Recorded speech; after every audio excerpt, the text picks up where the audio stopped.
Estimados hermanos, los invito a meditar un poco sobre el capítulo número 18, versículos del 24 al 28 del libro de los Hechos de los Apóstoles, que, como sabemos, lo escribió San Lucas, discípulo y colaborador de San Pablo.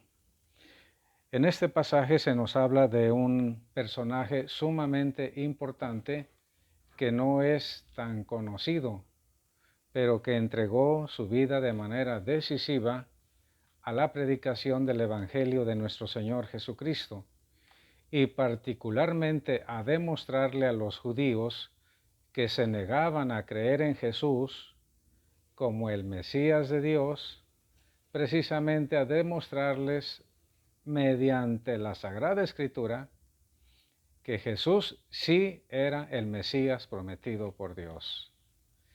Aparece de manera repentina en la ciudad de Éfeso. Sin más, escuchemos este pasaje. Llegó a Éfeso un judío llamado Apolo, natural de Alejandría, hombre elocuente y versado en la Escritura. Tenemos aquí, hermanos, un dato importante. Era de raza judía, pero nacido en Alejandría de Egipto.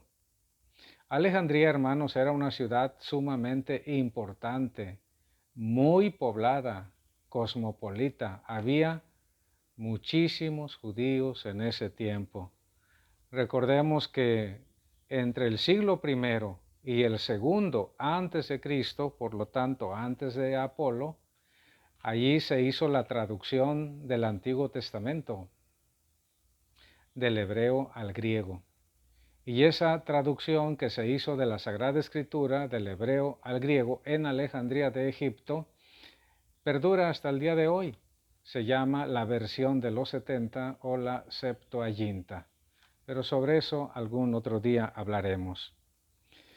Llegó entonces este judío llamado Apolo, nacido en Alejandría, a Éfeso, que era un hombre elocuente, de palabra fácil, que convencía, lleno de carisma, pero no solamente era de fácil palabra, sino de conocimiento en la Sagrada Escritura. Es decir, hermanos, era un doctor de la ley. Seguimos, dice, lo habían instruido en el camino del Señor Jesús, por supuesto, y lleno de fervor hablaba y explicaba exactamente lo concerniente a Jesús. ¿En dónde? En Éfeso, a donde había llegado. ¿A quiénes? A los judíos que en Éfeso también estaban presentes. Entonces, como cada sábado los judíos se reunían en la sinagoga, Apolo iba a la sinagoga a exhortarlos, a instruirlos en el camino del Señor, y hablaba lleno de fervor. Pero, dice la Escritura, aunque conocía solamente el bautismo de Juan el Bautista. Lo cual, hermanos, nos hace pensar que siendo Apolo un judío piadoso, iba por lo menos cada año a Tierra Santa, a Jerusalén, y que allí se dio cuenta de la predicación de Juan el Bautista. Habría, por lo tanto, escuchado atentamente el testimonio que Juan el Bautista dio sobre nuestro Señor Jesucristo, y no lo habría escuchado nada más en una ocasión, sino que siendo un judío fervoroso, habría estado incluso días siguiendo a Juan el Bautista como uno de sus discípulos en cada una de sus predicaciones, dando testimonio de que Jesús era el Cristo. Por eso dice, conocía solamente el bautismo de Juan.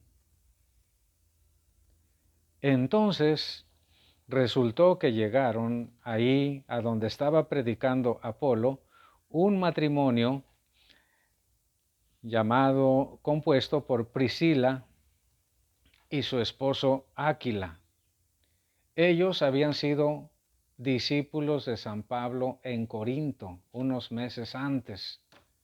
Entonces se mudó Pablo de Corinto, pasó a Éfeso, y ahí se quedaron Priscila y Aquila, mientras él siguió su camino hacia Tierra Santa. Entonces, cuando Priscila y Aquila, discípulos de Pablo, escucharon a Apolo predicar con tanta vehemencia, con tanta dedicación, lo llevaron aparte para explicarle con mayor exactitud el camino de Dios, todo lo referente a nuestro Señor Jesucristo. Hermanos, este dato es importante porque nosotros como creyentes debemos tener en cuenta siempre que debemos seguir aprendiendo más y más con mayor exactitud las cosas de Dios. Por lo tanto, nadie se debe sentir autosuficiente o creer que ya conoce y sabe todo, porque no es cierto. Abierto siempre al conocimiento. Y la intención de Apolo era irse al territorio de Acaya. Los hermanos lo animaron y escribieron a los discípulos para que lo recibieran de la mejor manera posible.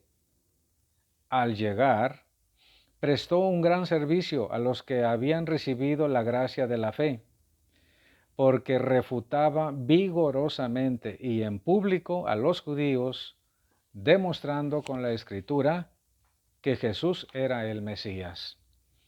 Por lo tanto, después de estar en Éfeso, después de haber completado su formación con Priscila y Aquila, va a Corinto, donde tiene mucho, pero mucho éxito en su predicación. Refutaba al grupo de judíos que estaba allá también en Corinto, de manera vigorosa, dice San Lucas, y en público, demostrándoles con la escritura en la mano, con una pericia completa, que Jesús de verdad era el Mesías prometido por Dios. Y tuvo tanto, pero tanto éxito, hermanos, su predicación en Corinto, que sin que él lo buscara, sin que él lo quisiera, y mucho menos sin que él lo aprobara, se suscitaron algunas divisiones. Algunos se olvidaron o querían desconocer a Pablo como el que había llegado primero y había sembrado en ellos la palabra de Dios, que fue su primer padre espiritual en la fe. Así que cuando Apolo se da cuenta de esto, regresa a Éfeso y ahí es informado Pablo de las divisiones, insisto, que Apolo no provocó, que no quiso. Y entonces en la primera carta a los Corintios, San Pablo casi inmediatamente, porque esta es una carta extensa, en el capítulo número 3 aborda esta inmadurez que él llama de los corintios y dice así cuando los reprende, porque eso de causar división es algo que no es bueno. Yo, hermanos, no pude hablarles como a hombres espirituales, sino como a hombres simples, como a niños en la vida cristiana. Les di de beber leche y no alimento sólido, porque aún no podían tolerarlo, como tampoco ahora, dado que aún los guía el instinto. Vean lo que sigue. Si entre ustedes hay envidias y discordias, ¿no indican que todavía se dejan guiar por el instinto y por criterios humanos en su conducta? Cuando uno dice yo soy de Pablo y otro yo soy de Apolo, ¿acaso no se comportan como cualquier hombre? ¿Quién es Apolo? ¿Quién es Pablo? Ministros de la fe, cada uno según el don de Dios. Yo planté, Apolo regó, pero era Dios quien hacía crecer. De manera que ni el que planta ni el que riega son nada, sino Dios que hace crecer. El que planta y el que riega trabajan en lo mismo. Cada uno recibirá su salario según su trabajo. Nosotros somos colaboradores de Dios y ustedes son el campo de Dios, el edificio de Dios. ¿Qué tal? Buena regañada les da San Pablo a los revoltosos de Corinto que estaban queriendo formar grupismos, grupos. Yo soy de Pablo, yo soy de Apolo, yo soy de Pedro. ¿Qué Cristo está dividido? El único que debe brillar en la predicación es el Señor y se acabó, no el predicador, no el que anuncia el Evangelio. Por eso, queridos hermanos, aunque tengamos buenos maestros, aunque conozcamos predicadores elocuentes, sabios, no debemos quedarnos admirando a ese instrumento de Dios, sino fijarnos en quien nos anuncia, que es el Señor. Y qué bueno que siga habiendo muchos predicadores dedicados, elocuentes, sabios. Pero atención, no los debemos idolatrar. El que debe ser conocido, amado, obedecido y adorado es el Señor únicamente. Bueno, Apolo, hermanos, sugieren algunos que es el autor de la carta a los hebreos. Ustedes se han fijado que cuando en las celebraciones se lee esta epístola, no se dice lectura del apóstol fulano a los hebreos, sino simplemente lectura de la carta a los hebreos. Porque aunque antiguamente era atribuida a San Pablo, los estudios exegéticos han demostrado que las ideas pueden provenir de él, pero que no la escribió él ni la dictó él, sino alguien que lo conoció. Y ese parece ser precisamente Apolo.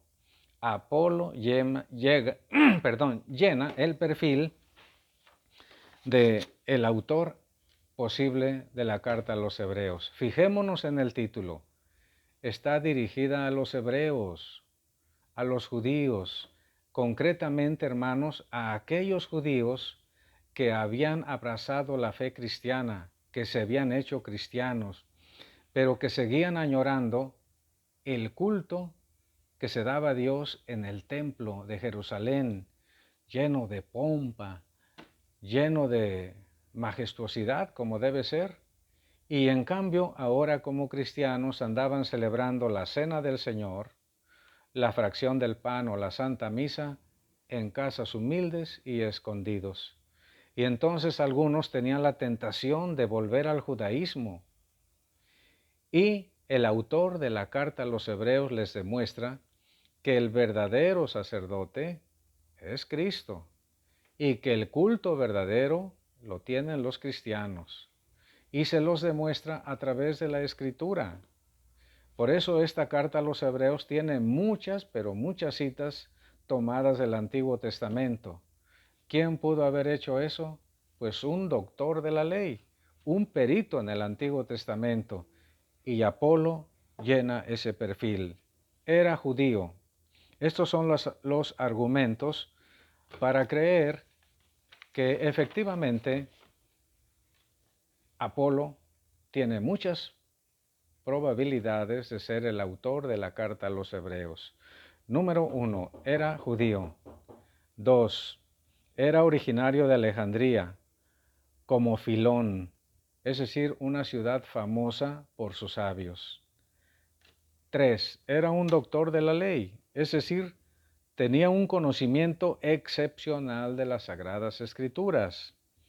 4, fue muy elocuente y en la controversia con los judíos que no aceptaban a Jesús como el Mesías, era prácticamente imbatible. Y 5, estuvo muy pero muy asociado a San Pablo en el ministerio evangelizador. De hecho, el mismo San Pablo lo cita en la carta a Tito cuando habla de que lo reciban bien. Que Apolo, hermano, sea para nosotros un ejemplo formidable de entrega a la predicación del Evangelio y que sea ahora por nosotros un gran intercesor. Hasta pronto.